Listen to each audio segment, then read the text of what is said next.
A day in my life nga si Imiyat nakabanaog pa mga bata pa nga abi nimog na ay kwarta. Hisos ko Ginoo ko wajoy sulod ni atong bulsa. Samot na magsigig popo ay maghinoktok gyud ta aning kahimtanga.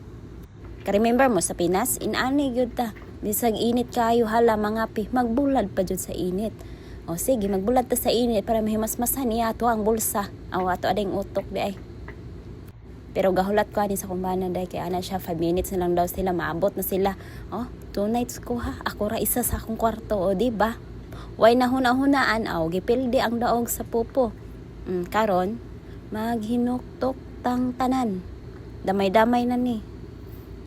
Ana pa tong friend niya ba nga ngano daw maginani daw ta tagabuntag usahay lagi kay makitaan ko niya nga ginani ko nagapong ko magsakit daw ilahang tuhod unya day kay gahi man ni atong tuhod day musugakod magyunig buntag uto hapon sila kay dili man jud sila kanani kay ilahang tuhod kay magsakit daw unya tan-aw ra mo draa kay ako dere maghinuktok ko daghan ko ano ang mga silingan mo na akong mga silingan dere aday abi ni mo gon sa mong silingan dere kanang dagko kay mga city ay wala ra na dere puros ni kahoy mo ang kuan palibot unya mo anhi pa ka dere aw anhi tang tanan pero mas naghinoktok gyud ko ato akong gipildi gabi pero okay ra laban gihapon tang tanan bugha gihapon